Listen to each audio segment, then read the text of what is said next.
ابتدا ہے رب جلیل کے بابرکت نام سے جو دلوں کے بھید خوب جانتا ہے۔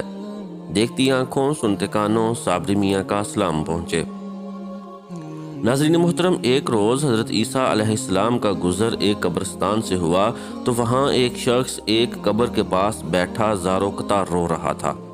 آپ علیہ السلام نے رونے کا سبب پوچھا تو کہنے لگا، یہ میری زوجہ کی قبر ہے، یہ میرے چچا کی بیٹی تھی، مجھے اس سے بہت پیار تھا، میں اس کی جدائی برداشت نہیں کر سکتا۔ حضرت عیسیٰ علیہ السلام نے فرمایا، اگر چاہو تو میں اللہ کے حکم سے تمہاری بیوی کو زندہ کر دوں۔ اس نے بے قرار ہو کر کہا، ہاں ایسا ضرور کر دیجئے۔ چنانچہ آپ علیہ السلام نے قبر پر کھڑے ہو کر کہا، اللہ سبحانہ و تعالیٰ کے حکم سے اٹھ جا۔ قبر پھٹی اور اس میں سے ایک حبشی غلام باہر نکلا جس پر آگ کے شعلے بھڑک رہے تھے۔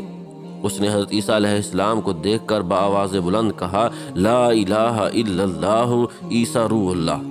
اس کا یہ کہنا تھا کہ آگ بجھ گئی، عذاب الہی اس سے دور ہو گیا۔ اس شخص نے کہا کہ مجھ سے غلطی ہو گئی، میری بیوی کی قبر یہ نہیں بلکہ دوسری ہے۔ آپ علیہ السلام وہاں تشریف لے گئے اور فرمایا، اللہ عز و جل کے حکم سے اٹھ جا۔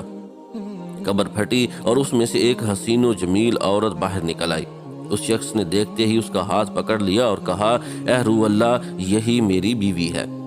حضرت عیسیٰ علیہ السلام ان دونوں کو وہیں چھوڑ کر آگے تشریف لے گئے۔ وہ اپنی بیوی سے مل کر بہت خوش تھا۔ کچھ دیر بعد اس پر نیند کا غلبہ ہوا تو وہیں سو گیا۔ اس کی بیوی اس کے قریب بیٹھی رہی۔ اتنے وہاں سے ایک شہزادے کا گزر ہوا۔ شہزادے نے اس عورت کو دیکھا تو اسے پسند آ گئی۔ عورت کو بھی شہزادہ پسند آ گیا اور وہ اپنے شوہر کو سوتا چھوڑ کر شہزادے کے ساتھ چلی گئی۔ جب اس مرد کی آنکھ کھلی تو اپنی بیوی کو نہ پا کر بہت پریشان ہوا۔ ڈھونڈتے ڈھونڈتے شہزادے کے محل تک پہنچ گیا۔ وہاں اسے اپنی بیوی نظر آئی تو کہا، یہ میری بیوی ہے۔ شہزادے نے کہا، تم جھوٹ بولتے ہو، یہ تو میری لونڈی ہے، یقین نہیں آتا تو اسی سے پوچھ لو۔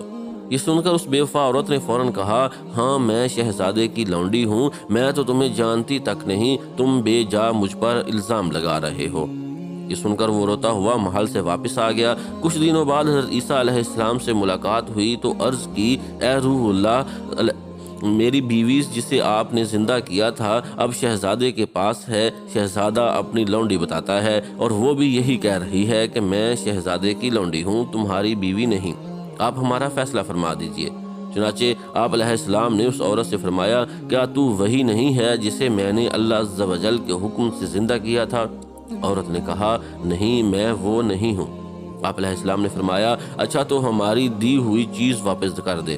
اتنا فرمانا تھا وہ جھوٹی و بے وفا عورت مردہ ہو کر زمین پر گر پڑی۔ حضرت عیسیٰ علیہ السلام نے فرمایا، جو شخص ایسے مرد کو دیکھنا چاہے جو کافر ہو کر مرا تھا، پھر اللہ عز و جل نے اسے زندہ کر کے ایمان کی دولت سے نوازا، تو وہ اس حبشی غلام کو دیکھ لے، اور جو ایسی عورت کو دیکھنا چاہے جو ایمان کی حالت میں مری تھی، پھر اللہ عز و جل نے اسے زندہ کیا اور وہ کفر کی حالت میں مری، تو وہ اس عورت کو دیکھ لے۔